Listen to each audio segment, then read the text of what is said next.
Hi friends, ಎಲ್ರಿಗೂ ನಮಸ್ತೆ. Welcome back to my channel. ನಾನು ಅರ್ಪಿತಾ. ಎಲ್ಲರೂ ಹೇಗಿದ್ದೀರಾ? ಅಯ್ಯೋಪ್ ಎಲ್ಲರೂ ಚೆನ್ನಾಗಿದ್ದೀರಾ ಅಂತ ಭಾವಿಸ್ತಾ ನನ್ನ ಮತ್ತೊಂದು ವಿಡಿಯೋಗೆ ಎಲ್ರಿಗೂ ಸ್ವಾಗತ. ನೈಟೇ ಇಡ್ಲಿದು ಸಂಪ್ಳ ರುಬ್ಬಿಟ್ಟಿದ್ದೆ. ಅದಕ್ಕೆ ಉಪ್ಪು ಸೋಡಾನ ಬೆಳಗ್ಗೆ ಎದ್ದೇಳಕ್ಕೆ ಹಾಕಿ ತಿರುಗಿಬಿಟ್ಟು ಸ್ವಲ್ಪ ಹೊತ್ತು ಬಿಡ್ತೀನಿ.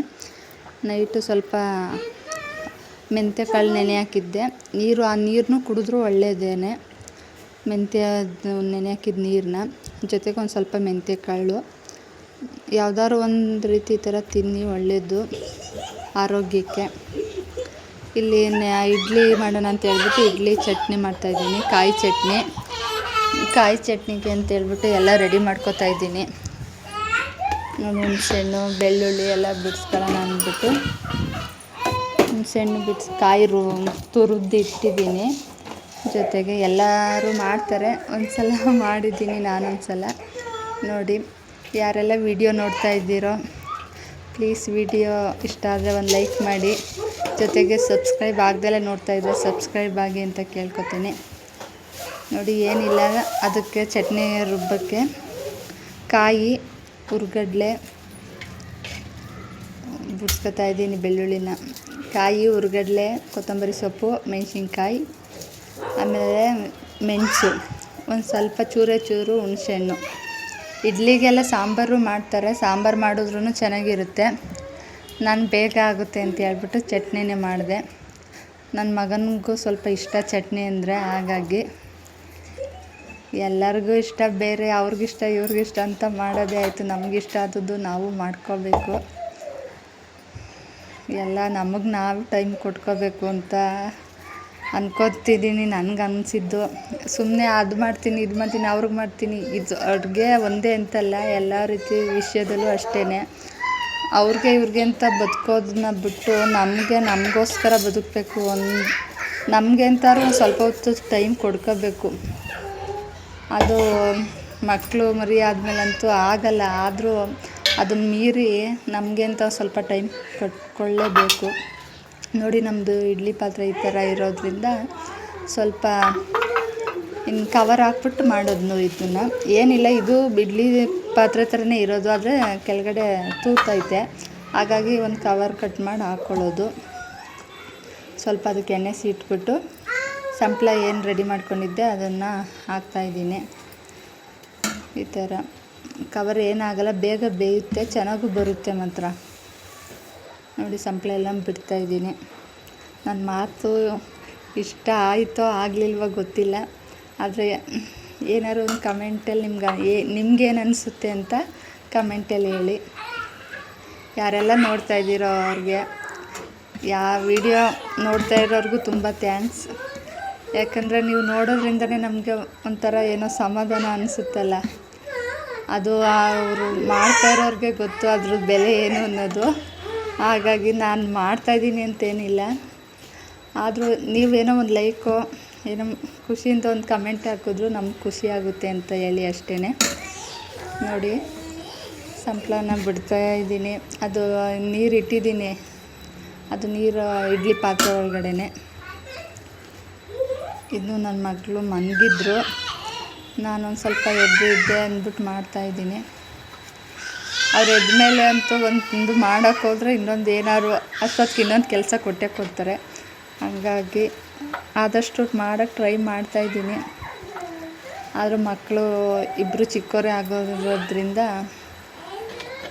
ಅದು ಒಂದು ಹೇಳ್ತೀನಿ ನೋಡಿ, ನಾವು ಮಕ್ಕಳು ಚಿಕ್ಕವರು, ಮಕ್ಕಳವ್ರೆ ಅಂತ ಇಲ್ಲಿಗೋಗ್ದಲೆ ಅದು ತಪ್ಪು ಮಾಡ್ಕೋಬೇಡಿ ಯಾರೂ. ಮಕ್ಕಳ ಜೊತೆಗೇ ಎಲ್ಲ. ನಾನು ಇಷ್ಟು ದಿನ ಅದೇ ತಪ್ಪು ಮಾಡಿದೆ ಅಂತ ನನಗೆ ಫೀಲ್ ಐತೆ. ಈಗಲೂ ಮಾಡ್ತಾಯಿದ್ದೀನಿ. ಮಕ್ಕಳವ್ರೆ ಅಂತ ಎಲ್ಲರೂ ಕರೆದ್ರೆ ಹೋಗಂಗಿಲ್ಲ.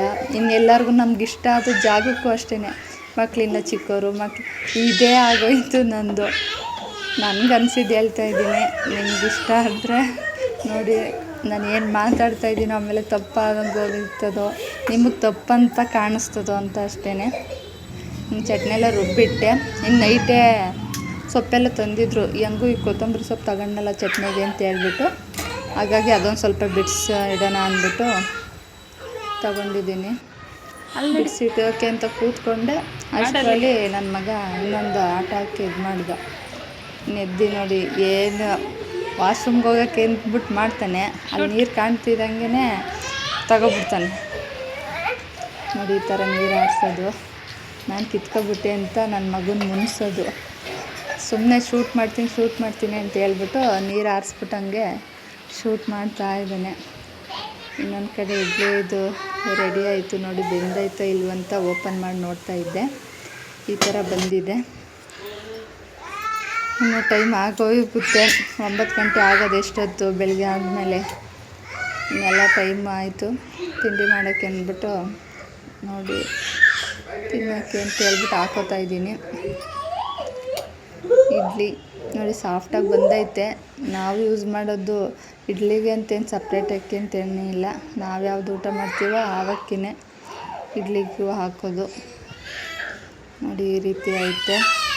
ಇನ್ನು ನನ್ನ ಮಕ್ಕಳಿಬ್ಬರು ಇಡ್ಲಿ ಅಂದರೆ ತಿನ್ನಲ್ಲ, ಮಕ್ಳಿಗೆ ಇಡ್ಲಿನೇ ಜಾಸ್ತಿ ತಿನ್ನಿಸೋದು, ಆದರೆ ನಮ್ಮ ಮಕ್ಕಳಿಬ್ರು ತಿನ್ನಲ್ಲ. ಇನ್ನು ದೊಡ್ಡವನು ತಿಂತಿರಲಿಲ್ಲ, ಅದು ನೋಡೋ ಏನೋ ಗೊತ್ತಿಲ್ಲ, ಚಿಕ್ಕವನು ಈಗ ಅದೇ ಅಭ್ಯಾಸ ಮಾಡ್ಕೊಬಿಟ್ಟಿದ್ದಾನೆ, ಅವನು ತಿನ್ನಲ್ಲ. ಅವ್ನಿಗೊಂದು ಸ್ವಲ್ಪ ದೋಸೆ ಹಾಕ್ಕೊಡ್ತಾಯಿದ್ದೆ, ಅದೇ ಬ್ಯಾಟರಲ್ಲೇ ದೋಸೆ ಹಾಕ್ತಾಯಿದ್ದೆ. ಸ್ವಲ್ಪ ಎಣ್ಣೆ ಹಾಕ್ತಾಯಿದ್ದೆ, ಎಣ್ಣೆನಾರು ಹಾಕ್ಕೋಬೋದು, ನೀವು ತುಪ್ಪನಾರು ಹಾಕ್ಕೋಬೋದು. ತುಪ್ಪ ಹಾಕಿದ್ರೂ ಒಳ್ಳೆಯದು ಮಕ್ಕಳಿಗೆ, ಅದು ತುಪ್ಪ ಹಾಕಿದ್ರೆ ಟೇಸ್ಟ್ ಅಲ್ವಾ, ಇವ್ನು ತಿಂತಾರೆ.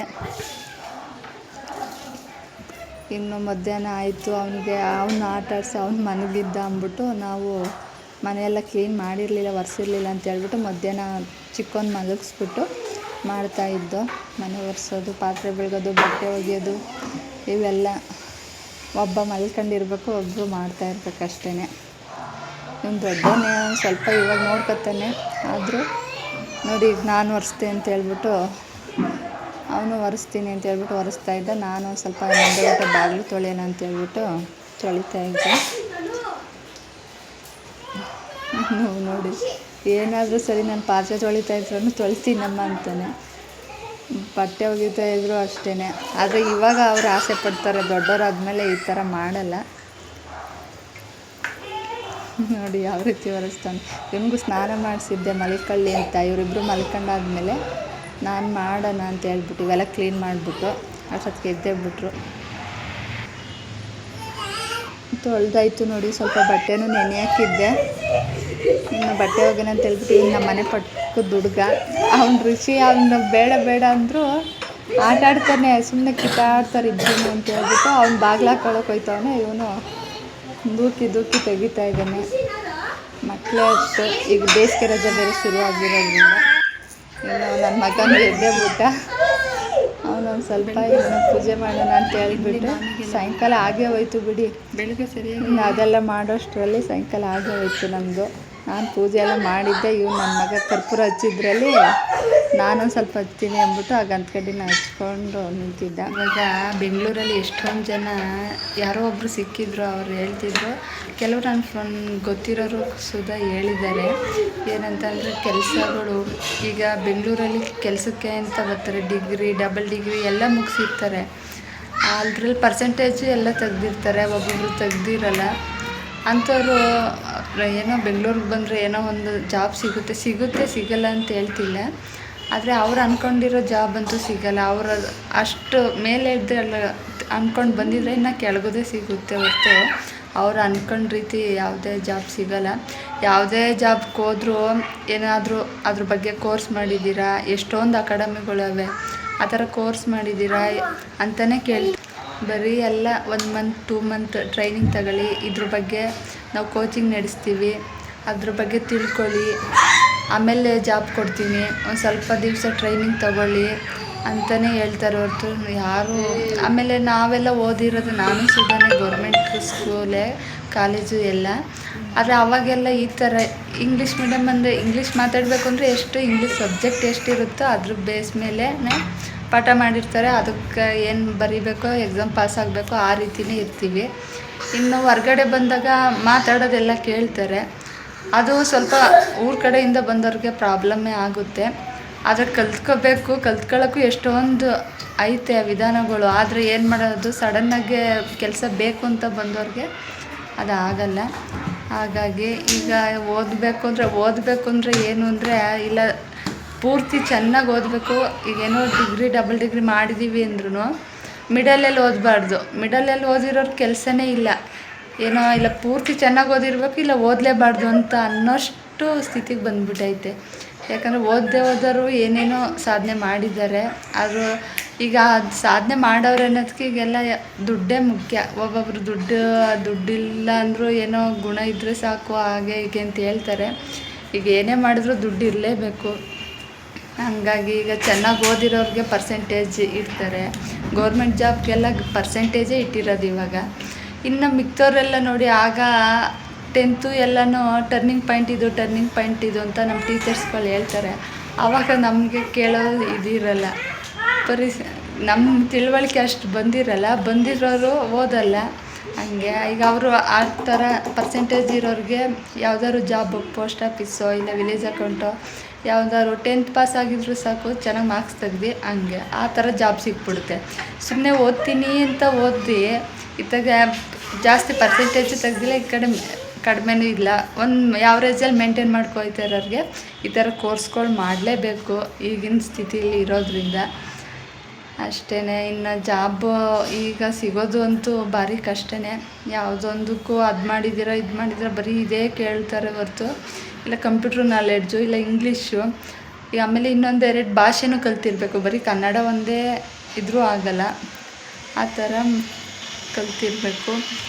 ಜೊತೆಗೆ ಯಾವ್ದಾದ್ರು ಒಂದು ಜಾಬ್ ಆಗುತ್ತೆ ಅಂದರೂ ಅದಕ್ಕೆ ಈಗೆಲ್ಲ ಲಂಚ ಕೇಳ್ತಾರೆ. ಲಂಚ ಕೇಳೋದ್ರ ಜೊತೆಗೆ ಇನ್ಫ್ಲೂಯೆನ್ಸ್ ಇರಬೇಕು, ಆ ರೀತಿ ನಡೀತೈತೆ.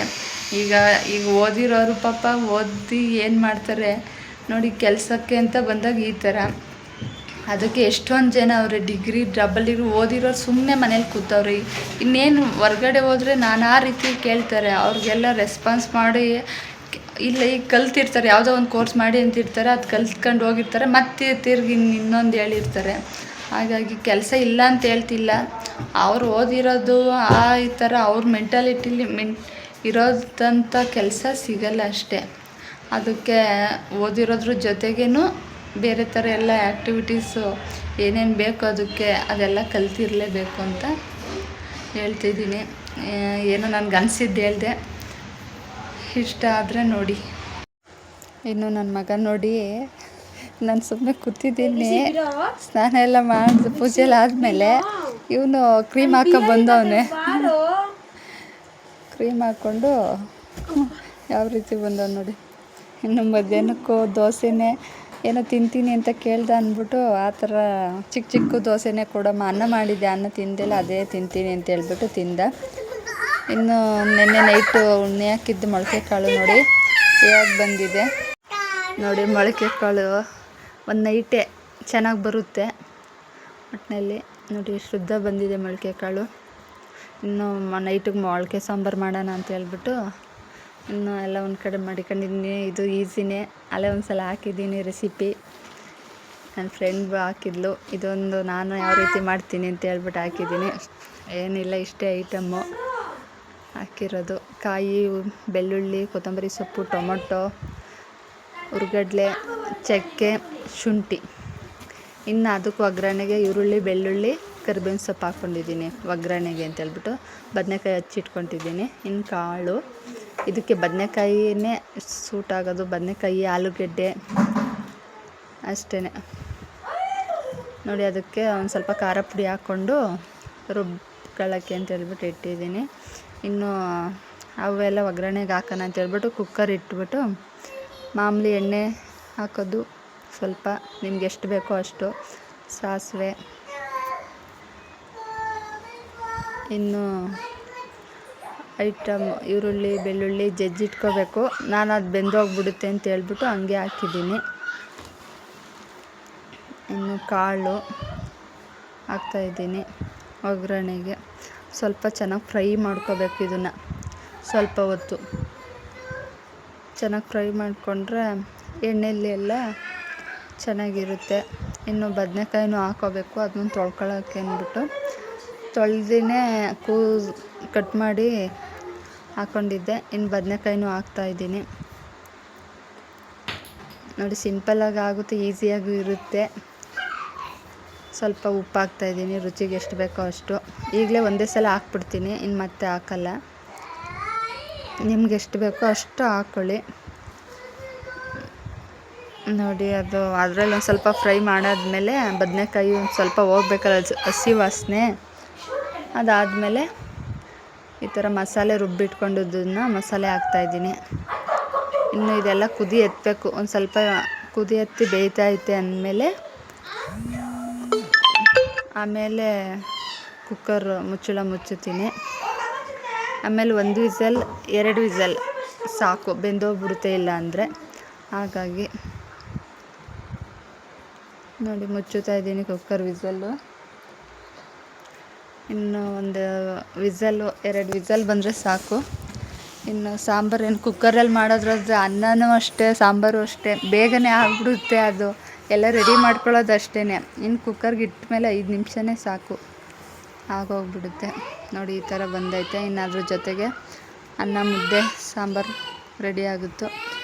ನೋಡಿ, ಈ ವಿಡಿಯೋ ಇಷ್ಟ ಆಗಿದ್ರೆ ಪ್ಲೀಸ್ ಒಂದು ಲೈಕ್ ಮಾಡಿ. ಸಬ್ಸ್ಕ್ರೈಬ್ ಆಗದೆ ನೋಡ್ತಾಯಿದ್ರೆ ಸಬ್ಸ್ಕ್ರೈಬ್ ಆಗಿರಿ. Thank you. Bye bye.